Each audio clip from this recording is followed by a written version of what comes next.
after f4, black can play something called the from Gambit, e5, straight away. Now, this is to avoid the whole theory of the very boring game that happens after d5, and I made some videos about this. D5 is the main move, and then white can play d4, e3, c3. The stone wall, very annoying beginning, opening for the white player there. We might not want to go through because, I mean, you should know how to play it, and I made a video about this, a video or two. But let's play this. Let's go through this gambit. This is an interesting move because it deflects from the whole stone wall. Like if you're a player that likes tactical and open games, you should not want to play a close game. Like personally, I never liked that. So after the pawn takes, well, there's two options. One of them is to take the pawns, the best move. Let's quickly see what happens if they play knight f3 to kind of put more pressure on the pawn and maybe take the pawn with the knight and refuse the gambit, but rather take the pawn with the knight. So in that case, you just punish it straight away with e4. Now the knight moves, and the only square that makes sense to go to seems to be d4, c5, kicking the knight away. And now two options that we're going to go through. One of them is knight to, let's say, b3. You play d5, and now the center is entirely yours. So that kind of indicates that white should have taken the pawn, and we're going to go through that. That's the main point of the video. So white can either play, let's say, d3 or e3, just to make some examples. Let's say d3. Okay, to take the central pawn, potentially swap queens. Obviously, we need to play knight f6 now to reinforce the defense of the pawn. Best move now would be knight c3. And now there's a lot of attack over e4, and white wants to swap everything, trade queens, and go to a slightly better endgame. And that is how we punish it. You play e3. And that's completely crazy, looks like, because the bishop can take it, but no, you missed the fork. Well, obviously, bishop goes back, take the knight, take back, and you just up a piece. There's no much. Let's go on a couple of more moves just to see how to take it. He played a5, the idea of going to a4. Exploiting the lack of mobility of the knight. The knight just moved too much, so a4 looks normal, but now bishop to e6. The idea is to take. So for example, e4 looks like white's got a good center and might have some counter attack after losing a piece, but you take, knight to c6. We'll stop the line here. There's absolutely nothing. The square d4 and b4 are yours, and yeah, e5 doesn't do anything. You play knight d5. We're gonna go on now with let's say, for example, at this point, instead of knight c3, what about the pawn taking, right? You take back with the knight. And now e3 seems like you play a normal game, but already you have this tactic. Remember, g3 is met with knight takes and the mess that comes with it. Position value to -3 already. There's nothing else to do. You might argue, what about knight to c3 now? You can take and double up the pawns. And yeah, this is double up and isolate the pawns. The point is, this is not very likely to happen. Like this variation where they play knight f3, it does happen actually, but not as much as white taking the pawn in e5. So we're not going to really pay that much attention here. You know how to punish knight f3. When we go back to knight f6, we mentioned earlier, knight to c3, but let's go back a few moves. Knight b3, d5. What about, instead of d3, white playing e3? This seems to me making sense because the players who play the f4 bird opening, they usually play bishop e2 and then castle, right? Knight c6, bishop e2 is met already with queen h4. So that's the problem with this, because then they play g3, but you play queen h3, you're infiltrating. White can't castle, and also white cannot even dream of castling anytime soon on the other side. Bishop f1, kicking the queen away, queen back. Bishop g2, going on the fianchetto. Bishop h3, forcing a trade of that bishop, the light square bishop, which is the better one. And you see how you've punished the knight f3 beginning. Castle, fine, no need to take the bishop because the bishop is pinned to the rook, right? So no need to take it right now, we can take it later. d3, trying to take the center, f5. We like the pawns in the center, d4, c4. And when the knight moves, you can just take it. Looks a bit counterintuitive to give the bishop pair, but it's a close game, so it's actually fine. Knight f6, we'll see what's going on here. Queen to d2. This is because we're gonna play knight g4 and we got attack on this square. We're also planning to play d4, and d4 is the best move right now. If take, just don't forget that.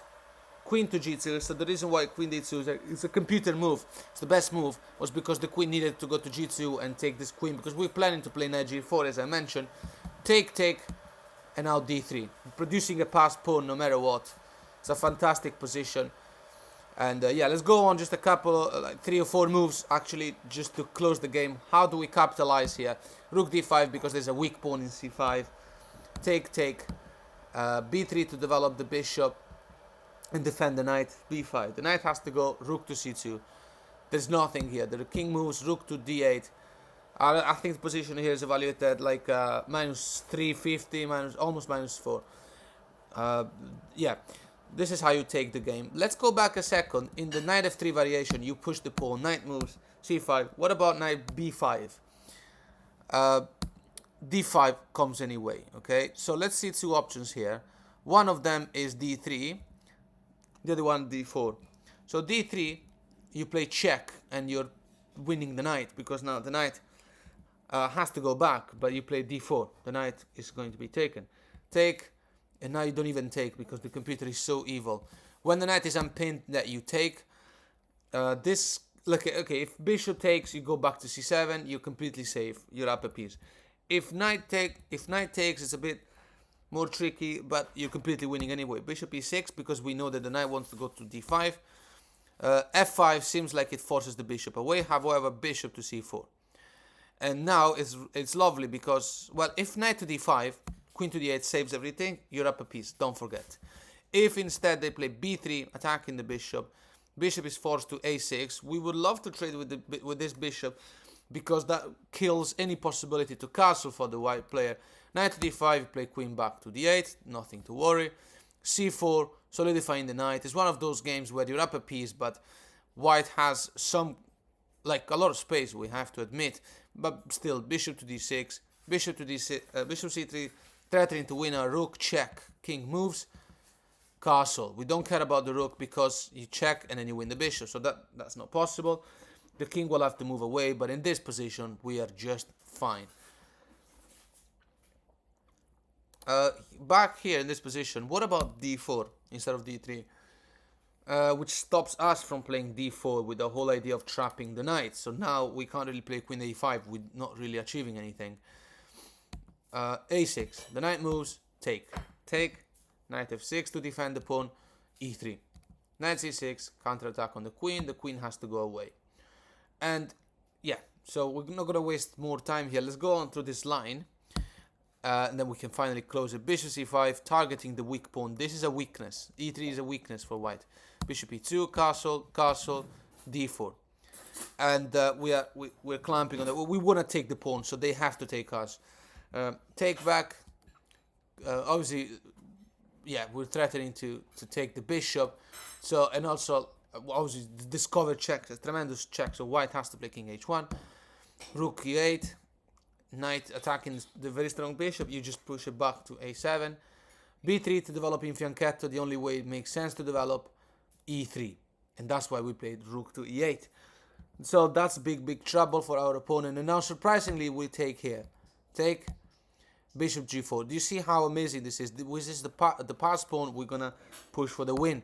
Queen to d3, e2, attacking the rook. Rook moves, knight e4, threatening knight f2. It's gonna be game over very soon.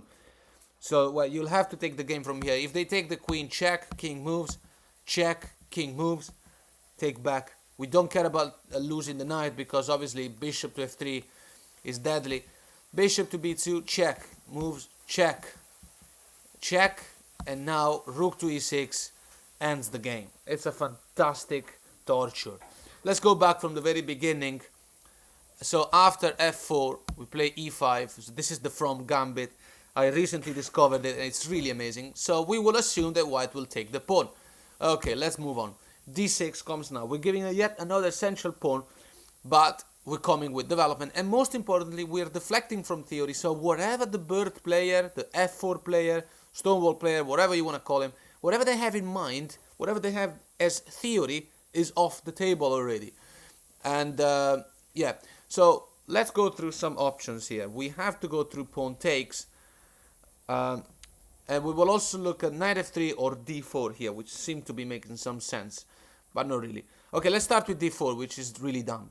Okay, take the queen, take, and now knight c6 should win that pawn. But the reason why they did it, and they did it once against me, which is why I created this line, is that it seems like that pawn can be defended forever, or as Jordan Peterson will say, ad nauseam.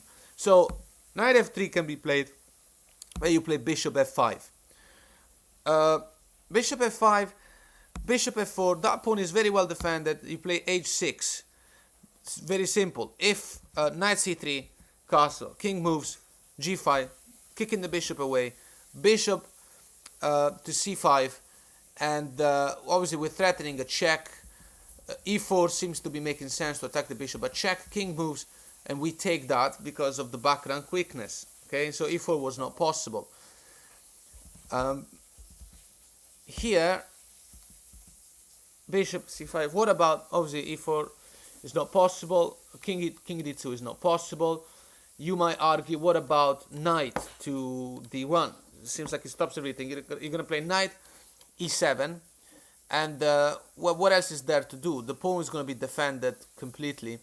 Let's say, for example, white plays, I don't know, a4, just to make an example. Check, king takes, check.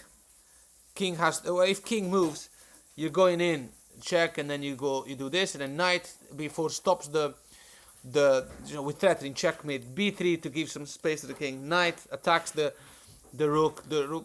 I mean, if the rook moves away, you've got this, and it's a forced mate. Check, king moves, check, king goes only square. Knight check. You see the torture. King moves, knight check, king moves, check, king moves. And now king b7 with a threat of a checkmate with the pawn, which is unstoppable. If they play a5, then the checkmate is with the bishop. So yeah, okay, let's go back. So it's, obviously you're gonna have to take it from there. I'm not gonna go through all the possible lines. It's a disaster. So let's go through. We went through knight c3. What about knight to b2? Knight to d2. Castle, e3. This looks normal because white doesn't ruin the game, doesn't make the king much weaker, allows the development of the light square bishop. You play g5. King, bishop moves, knight moves, and now we're gonna put enough pressure on that pawn until we finally can take back. Bishop attacks the weak pawn. We have to defend it. Bishop g6, but it looks like this ruined our possibility to play knight g6. Going to put finalizing the pressure on that pawn, but that's okay. King e2 to develop the rooks. Bishop g7. Attacking that pawn more and more. Knight b3, rook e8, finalizing the attack on that pawn. c3, this is because white wants to play knight d4. Knight f5, knight d4, okay? But that's okay. g4 is the final blow to remove that knight from that square so we can finally take the pawn. Here, well, take the bishop, removing the defender of the pawn. Check, take, and bishop, well, obviously bishop has to save himself. Check, king moves, c5 attacks the knight. The knight has to move. It's a horrible position. Bishop h7, yet again, allowing the infiltration of the rook and the knight. If rook take a2, d1 seems to be making sense, but you just give a check, and you're going for that pawn as well. The pawn in b2. So let's say, well, I mean, the king has to move. Even the engine here, -4, the position is evaluated -4. The engine prefers to take the rook. If not, if the king just moves, you take here. Take is kind of forced. Oh, take with the king apparently. Oh yeah, in order to keep the pressure on this pawn, they have to go here. c4 traps the bishop unless the bishop goes back. But that, okay, bishop c2 can't be played because the bishop d1, but then check, king moves, and we're going after, oops, we're going after this pawn. It's a wonderful position. -5.4 on the engine. Let's move away from all of this, and where were we? So we play e5, right? They take d6, and we went through d4, which is just bad. Okay, so let's go through pawn takes. Fair enough. Okay, we're down 2 pawns. We're obviously going to take back. We're down 1 pawn, but now the game continues normally. What's the key move after knight f3? g5. This is what we need to know. So we will be the ones that have more preparation than our opponent when they play f4. G5, here obviously H3 doesn't work to stop G4 from coming because this is checkmate. So what to do? G3 by our opponent in order to develop the bishop in fianchetto is met with G4 anyway. The knight has to move, and now A6 stopping knight B5, which is really annoying to meet. Two options here. If D3, H5, and we're going all in with H4. Bishop G2, H4. Hehe. Bishop F4 to stop our tremendous attack on the dark squares. Obviously, they couldn't really take because we can take back with the queen, and it's goodbye. And so Bishop F4, take. H4 attacking the bishop. Bishop has to go, and we win the knight. So let's go back a second.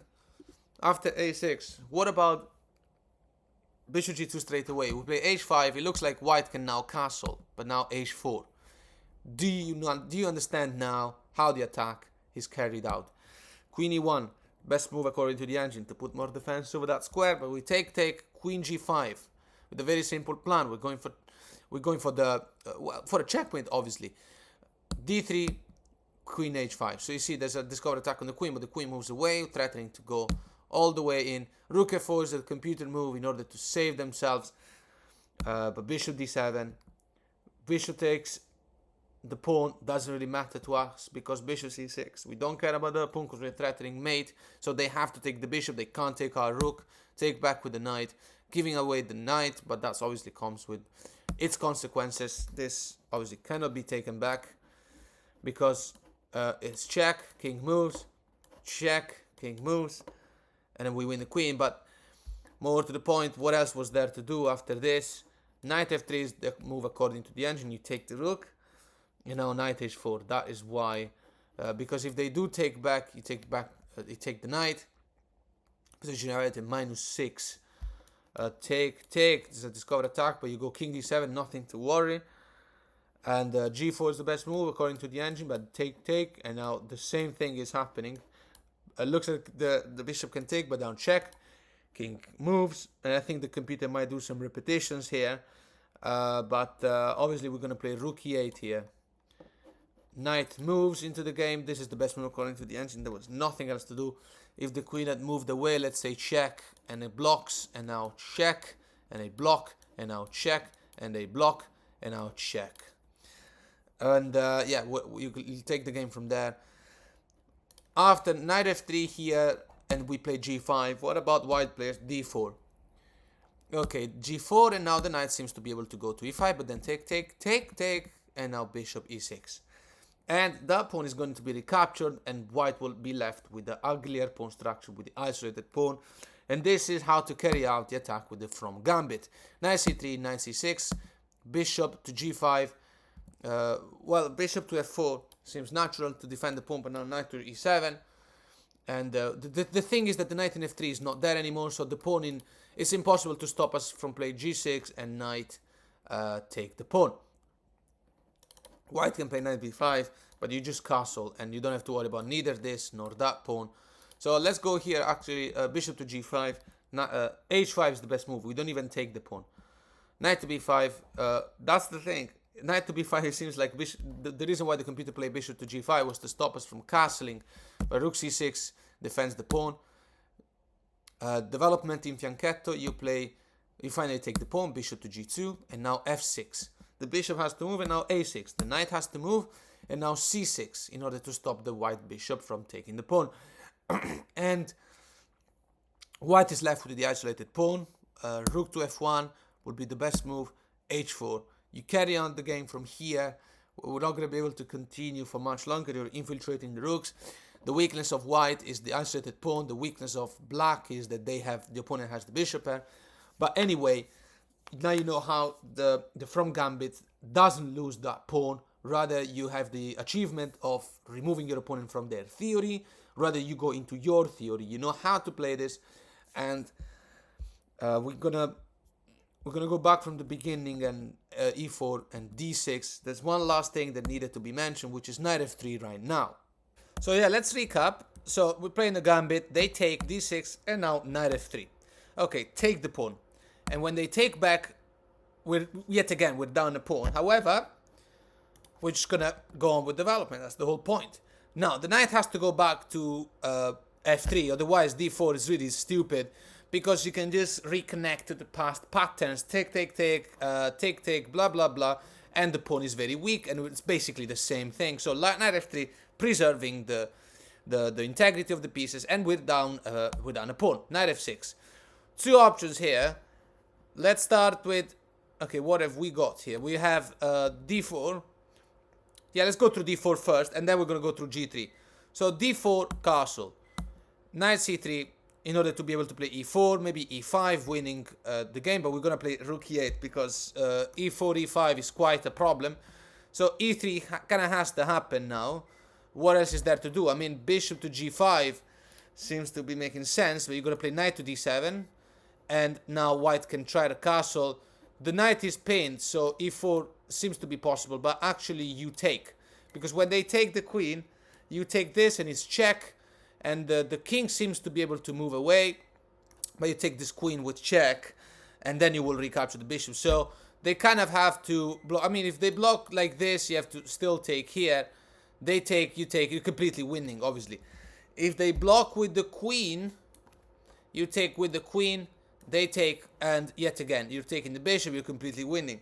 So bishop to g5 here, knight d7, e4, you can take. If they take back, obviously you take this with check, they move, you have to save your queen, but the best thing to do is knight f6, pinning yourself yet again. It gives some development to white by playing bishop to d3, but you can move the rook away, and the bishop has to move. And I think we're going to take the game from here. Let's say, for example, okay, let's say h3. You got check, king moves, and now you take here. Because when they take back, queen to d5, it's attacking the knight.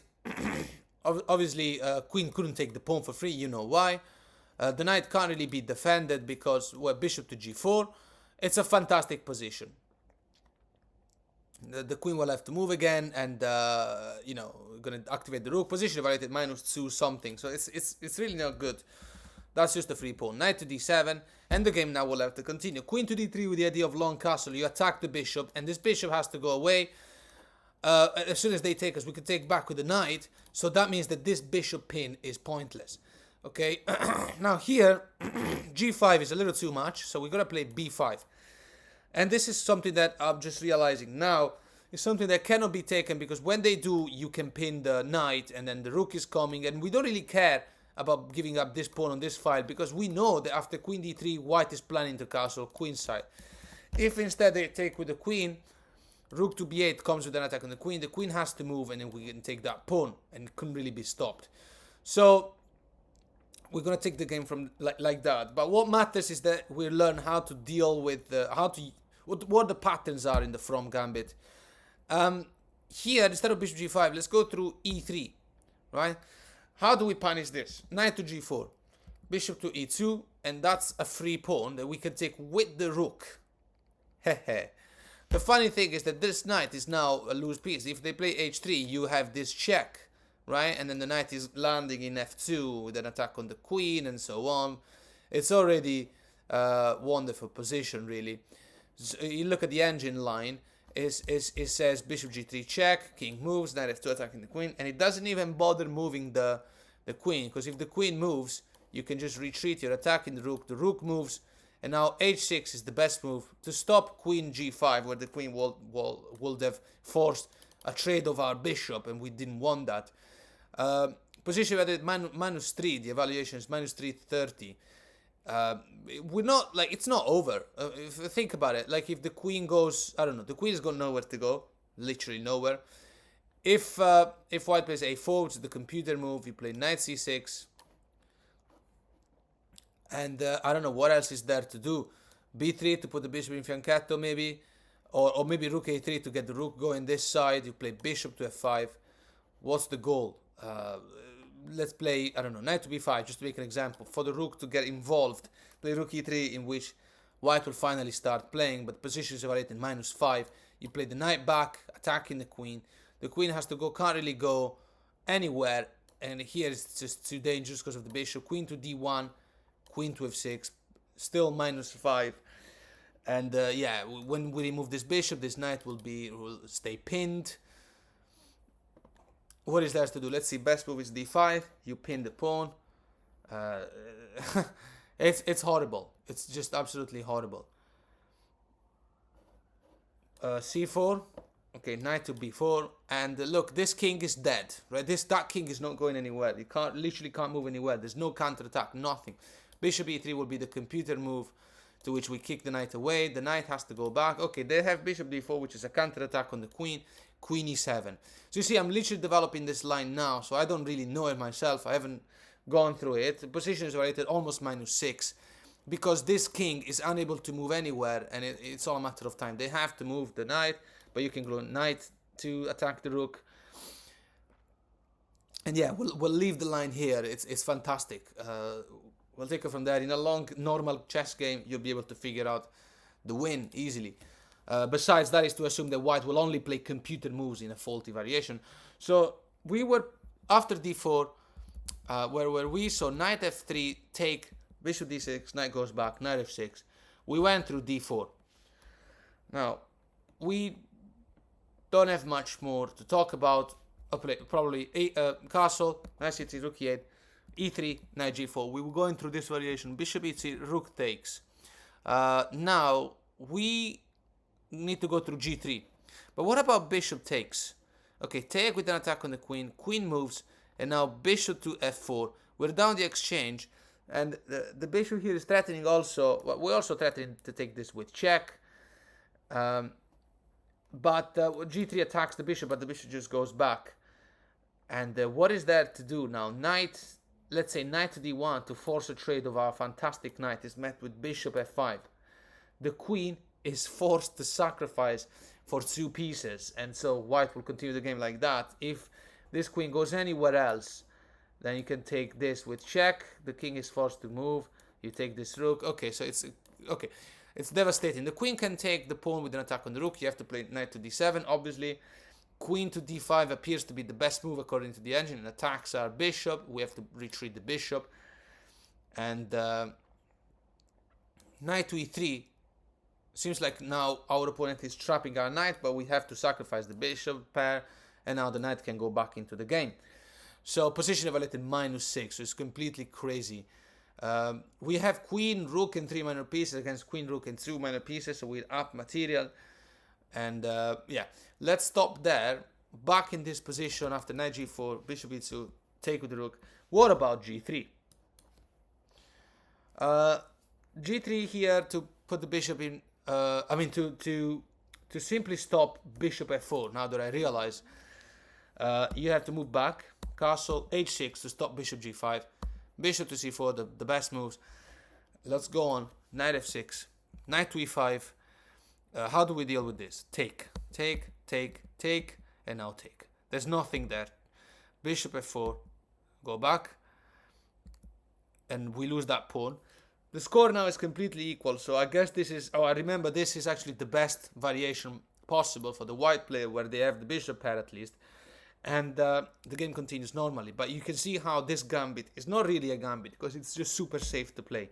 Bishop g4 attacks the rook. Rook moves. Knight develops. Take. Obviously the rook in the corner. Knight d5. And now knight e4 declines the trade. We're going to have to take the game from here. This is like equal, it's like -0.1, so this is equal. And yeah, at this point, considering that white has played computer moves for 20 moves, obviously we are not winning, but we have managed to deflect from the theory of the bird. Extremely annoying opening, I personally hate it.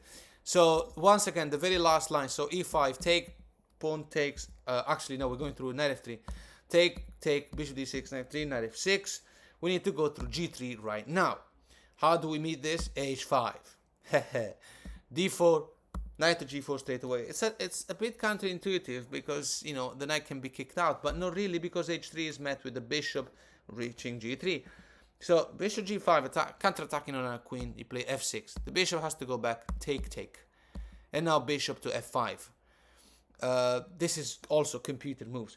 What is there to do? Knight c3 normal developing move is really bad, because knight attacks the queen moves, and then you take this pawn, and you're taking the rook. Now the thing is that knight happens to get trapped, so the advantage is minimal, it's like -1, but you will play an advantageous endgame. However, let's go back here. Instead of knight c3, what about queen to d2 to stop knight e3? But also e4 seems to be a computer move, but you can take it for free, attacking the knight.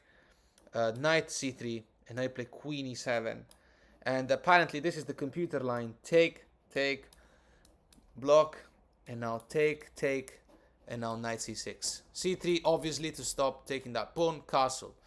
And the advantage here will be that white has these two isolated pawns, whereas we don't.